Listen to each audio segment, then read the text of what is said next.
I bought my apartment, but my parents demanded I sign it over to my entitled brother. Hi everyone! Today's story will blow your mind, but really quick, if you enjoy this content, hit that subscribe button. Channel's been a bit quiet lately, and your support keeps it all going. Let's jump in. I've always considered myself a reasonable person, someone who values family but also understands boundaries. That worldview is being tested right now in ways I never imagined possible. I'm James, 27M, and 6 years ago, I bought my first apartment. It wasn't anything extravagant, a modest 2-bedroom in a decent neighborhood that needed some work. I spent every weekend for months painting, replacing fixtures, and making it my own. I saved for years while living with roommates, worked overtime, and even took on side jobs to afford the down payment. It's not just property to me, it's the physical manifestation of years of hard work and sacrifice. My younger brother Michael, 25M, recently got engaged to his girlfriend Emily, 24F. They've been together for about 3 years, and while I'm happy for them, they've always been the impulsive type. Michael has jumped from job to job, and Emily is still finishing her degree. Their financial situation isn't great, but they're planning an elaborate wedding anyway. Last weekend, my parents hosted an engagement dinner for Michael and Emily. Everything was going well. Champagne was flowing, gifts were exchanged, and everyone seemed genuinely happy. Then, as dessert was being served, my father clinked his glass for attention. "We're so thrilled to celebrate Michael and Emily's engagement," he began, smiling broadly. "And we have wonderful news to add to this joyous occasion." I expected the usual announcement about contributing to their wedding fund or offering to host the reception. Instead, my father looked directly at me and continued.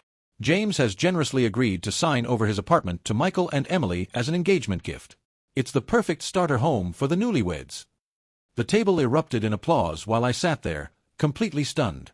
I hadn't agreed to anything of the sort. This was the first I'd heard of it. Emily squealed with delight, my brother looked smug, and my mother was already discussing paint colors with Emily's mother. When I finally found my voice, I said, "There must be some misunderstanding. I haven't agreed to give away my apartment." The room went silent. My father's smile faltered, and my mother looked embarrassed. "James," my father said sternly, "we discussed this. It's selfish for you to live alone in a 2-bedroom when your brother is starting a family. Family takes care of family." "We never discussed this," I insisted, feeling my face grow hot. "This is my home. I worked hard for it." My mother jumped in, her voice sickeningly sweet. "Honey, you're established now. Michael and Emily need help getting started. You can easily find another place." The rest of the evening was unbearably awkward. Emily was in tears, Michael wouldn't look at me, and both sets of parents were clearly disappointed. As I was leaving, my father grabbed my arm and whispered, "Don't embarrass us like this. It's just an apartment. We'll talk tomorrow when you've had time to think about it." Since then, my phone has been blowing up with messages from family members. My parents are insisting I was told about this plan months ago and just forgot. Michael sent a text saying I was ruining what should be the happiest time of his life. Even distant relatives are weighing in, telling me how selfish I'm being. I feel like I'm going crazy. This is my apartment. I paid for it. My name is on the deed. Yet somehow I'm being painted as the villain for not wanting to give it away. My parents have always favored Michael, but this goes beyond anything they've done before. Am I being unreasonable here? Should I just give up my home to keep the peace? Or do I stand my ground and risk fracturing my relationship with my entire family? Update 1. They're already redecorating my apartment. It's been 3 weeks since the infamous engagement dinner where my parents announced I'd be giving my apartment to Michael and Emily. The situation has escalated in ways I didn't think possible. After refusing to engage with a barrage of texts and calls, I agreed to meet my parents for dinner, hoping to clear the air. That was my first mistake. I arrived at the restaurant to find not just my parents, but Michael and Emily too. They had clearly planned this ambush. "We wanted everyone involved to be present so we can resolve this misunderstanding," my mother said, as if this were a normal business meeting rather than my family trying to strong-arm me out of my property. I remained calm and explained again that I had never agreed to give away my apartment and had no intention of doing so. I suggested that if they wanted to help the engaged couple, they could contribute toward a down payment for their own place. My father slammed his hand on the table. "This isn't about money, James. This is about you being part of this family. Michael needs this. Why are you being so difficult?" I pointed out that if it wasn't about money, then why didn't they offer their own house to Michael? My father's face turned an alarming shade of red, and he started listing all the sacrifices they had made for me over the years, as if my education and upbringing were transactional investments they were now calling due. Emily, who had been quiet until then, suddenly burst into tears. "We've already started planning. We've measured for furniture and everything." This caught me off guard. "What do you mean you've measured for furniture?" Michael had the decency to look slightly embarrassed. "Mom gave us the spare key you left with her for emergencies. We've been checking out the place to plan renovations." I was speechless. They had been entering my home without my permission? The next day, I changed my locks and requested my spare key back from my parents. They acted offended, as if I was overreacting. But that wasn't the end of it. 2 days later, I came home from work to find a decorator's van parked outside my building. As I approached my door, I heard voices inside. I unlocked the door to find Emily, her mother, and a woman with a portfolio standing in my living room. They froze when they saw me. "What are you doing in my apartment?" I demanded. Emily's mother recovered first. "We're just getting some professional opinions on the space. The designer thinks we should knock down this wall to open up the kitchen." "Get out," I said, holding the door open. "All of you. Now." The designer, clearly uncomfortable, grabbed her things and left quickly. Emily and her mother were less cooperative. "You're being ridiculous," Emily's mother said. "This hostility is completely unnecessary. We're going to be family." "This is breaking and entering," I replied. "Family or not, this is my home, and you are not welcome here without my invitation." After they finally left, I discovered they had a set of new keys. They must have had copies made before I changed the locks. I immediately called a locksmith and had the locks changed again, this time to a high-security system that can't be easily copied.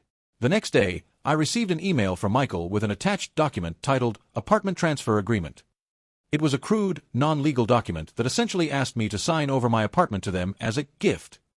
The email read, "Just sign this and we can put this whole unfortunate situation behind us. Mom and Dad agree this is the simplest solution." I didn't respond to the email, but I did call a real estate attorney to understand my rights and get advice on how to protect myself. The attorney assured me that no one could force me to transfer my property and advised me to document all these interactions. My parents have now shifted strategies. Instead of anger, they're using guilt. My mother called yesterday crying, saying she doesn't understand why I want to hurt my brother and that she raised me to be more generous than this. I'm standing firm, but the pressure is intense. Friends say I should just cut contact for a while, but these are my parents and my only brother. Despite everything, I still care about them, even if their behavior is appalling right now. I've started looking into security cameras for my apartment. I never thought I'd need to protect my home from my own family, but here we are. Update 2. The ultimatum. It's been 3 months since my last update, and things have gone from bad to worse. I was hoping the situation would cool down, that my family would come to their senses and realize how unreasonable their demands were. Instead, they've doubled down in ways I never imagined. After installing security cameras and strengthening my locks, I thought I'd at least secured my physical space. While no one attempted to enter my apartment again without permission, the emotional siege intensified. My parents began a two-pronged approach, isolating me from the extended family while simultaneously love-bombing me with memories and familial obligations. First came the family isolation. I started noticing family members who normally engaged with me on social media had gone quiet. When I called my cousin Thomas, with whom I've always been close, he awkwardly admitted that my parents had been telling everyone I was having mental health issues and was irrationally attached to material possessions. They painted me as unstable and selfish, claiming they were just trying to help me by giving me space while I worked through my issues. "They showed us the agreement you supposedly backed out of," Thomas told me uncomfortably. "Your signature was on it, James." I was floored. Not only had they fabricated a story about my mental health, but they'd apparently forged my signature on some document. I asked Thomas to send me a copy, which he did reluctantly. Sure enough, there was a crude attempt at my signature on a document stating I'd always intended for Michael to have my apartment once he was ready to start a family.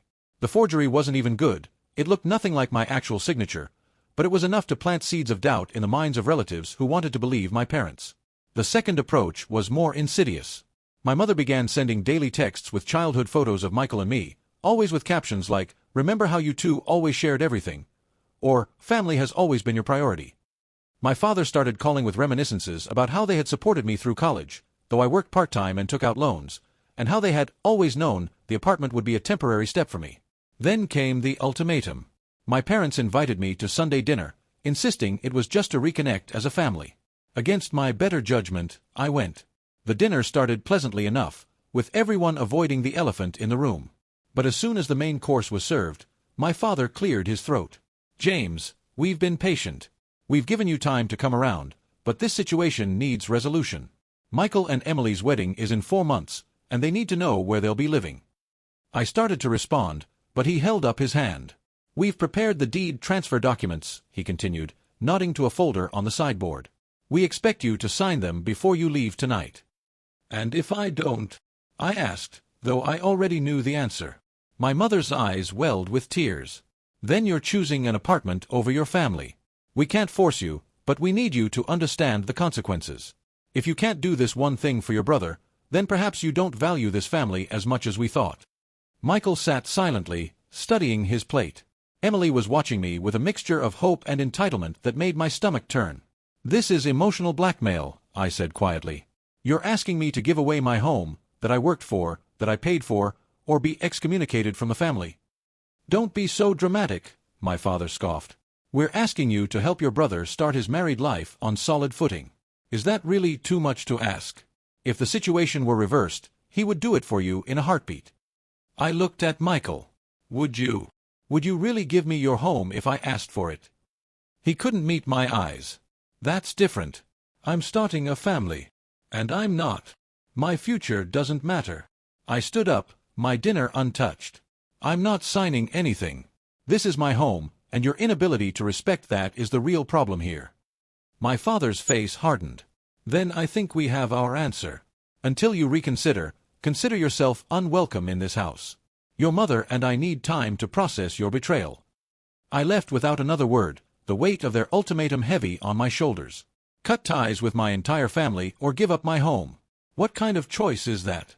When I got back to my apartment, I found an email from my father with the subject line, "Last Chance." Attached was a formal letter from a family attorney, stating that they were prepared to challenge my ownership based on prior verbal agreements and partial family financing of the property. It's complete fiction. I have all the paperwork showing I purchased the place entirely with my own funds, but it's clear they're willing to take this to legal extremes. I've scheduled another meeting with my attorney, and I'm documenting everything. I won't be bullied out of my home, even by my own family, but I'd be lying if I said this wasn't taking a toll on me. The isolation, the manipulation, the constant pressure, it's exhausting. Still, each attempt they make only strengthens my resolve. This isn't just about an apartment anymore. It's about standing up for myself against people who clearly don't have my best interests at heart, regardless of our shared blood. Update 3. Boundaries established. It's been 6 months since my last update, and nearly 9 months since this nightmare began at what should have been a simple engagement dinner. Many of you have reached out asking for an update, wondering if I caved to the pressure or stood my ground. I'm happy to report that not only is my apartment still mine, but I've also established boundaries I never thought possible with my family. The turning point came shortly after my parents' ultimatum. Following my attorney's advice, I sent a formal cease and desist letter to my parents, Michael, Emily, and both sets of parents. The letter outlined all their attempts to coerce me into giving up my property, including the unauthorized entry, the forged signature, and the threats of legal action based on fabricated claims. I also included a USB drive with copies of all my security footage showing the unauthorized entries, screenshots of messages, and recordings of conversations. My state is one-party consent for recording. My attorney made it clear that if they continued, we would pursue legal action for harassment, breaking and entering, forgery, and defamation regarding the mental health claims they'd spread among family members. The response was immediate. My father called, shouting about how I'd declared war on the family by involving lawyers. I remained calm and informed him that I was simply protecting myself from their continued harassment. I then hung up and blocked his number, along with my mother's, Michael's, and Emily's. Word spread quickly through the family. Some relatives, convinced by my parents' narrative, condemned me. Others, seeing the evidence I'd gathered, began to question my parents' version of events. My cousin Thomas called to apologize for believing their lies, admitting the whole situation seemed insane from an outside perspective. "Who demands someone else's home as a gift?" he asked. "It's not normal, James." Hearing that validation from a family member was immensely reassuring. I wasn't crazy for wanting to keep my own property. Michael and Emily's wedding went ahead as planned. I wasn't invited, of course, but I heard through Thomas that it was a lavish affair that put them further into debt. They ended up renting a small apartment across town, apparently furious that their starter home plans fell through. About 3 months after the wedding, I received a surprise visit from my mother. She looked tired and subdued, nothing like the confident woman who had tried to guilt me out of my home. "Can we talk?" she asked when I opened the door. I let her in but kept my guard up. She sat on the edge of my couch, looking around at the place she had so casually tried to take from me. "Your father and I separated," she said finally. "Temporarily, at least." This was unexpected. My parents had been married for over 30 years. "I've had time to think about everything that happened," she continued. "I still believe families should support each other, but—" She paused, seemingly struggling with the words. "What we asked of you wasn't support. It was sacrifice. And it wasn't fair. It wasn't a full apology, but it was something." She explained that my father had been the driving force behind the apartment scheme. Apparently, he had promised Michael financial help similar to what he believed he'd given me, though as I've mentioned, I largely supported myself. When Michael and Emily wanted a place much beyond their means, my apartment became the solution in my father's mind. "Your father convinced himself that since you're single, your needs were less important," she admitted. "He still believes you owe this to the family." I told her clearly that while I appreciated her coming to see me, I wouldn't be changing my mind. My apartment remained mine, and no amount of family pressure would change that. "I know," she said quietly. "I'm not here to convince you. I miss my son." We talked for over an hour. It was awkward and emotional, but it felt like the first honest conversation we'd had in years. She didn't try to manipulate me or make me feel guilty. She just listened, perhaps for the first time, to how their actions had affected me. Before she left, she handed me an envelope. Inside was a formal letter of apology, signed by her, acknowledging that they had been wrong to pressure me and that they had fabricated claims about prior agreements. She had it notarized. "For your records," she said, "in case your father or Michael tries anything else." 2 weeks later, I received a similar letter from Emily's parents, who had apparently realized the legal jeopardy their actions had put them in. The only people who haven't acknowledged any wrongdoing are my father and Michael. I've slowly begun rebuilding relationships with family members who respect my boundaries. My mother and I have cautious, limited contact. I've made it clear to everyone that any discussion of my apartment, or any suggestion that I should give it to Michael, will result in immediate termination of the conversation. Some family members think I'm being too harsh, that I should forgive and forget for the sake of family harmony. But this experience has taught me that true family doesn't try to take what's yours or manipulate you into giving up what you've worked hard for. As for my apartment, I've done some renovations of my own, not because Michael and Emily's ideas had any merit, but because this place is my home, and I want it to reflect me. I've repainted, upgraded the kitchen, and turned the second bedroom into a home office where I can work on my side business. Every time I walk through my front door, I'm reminded of what I almost lost and the strength it took to keep it. Standing up to family pressure was one of the hardest things I've ever done, but it was absolutely worth it. When I started this journey, I was questioning whether I was being unreasonable for not wanting to give my brother my apartment. Now I understand how absurd that question was. No one has the right to demand your property, especially not under the guise of family obligation. Real family supports your independence and celebrates your achievements rather than trying to claim them as their own. For now, I'm focusing on building a life surrounded by people who respect me and my boundaries. Whether that eventually includes more of my blood relatives remains to be seen, but I'm no longer willing to sacrifice my well-being for people who see me as nothing more than a resource to be exploited.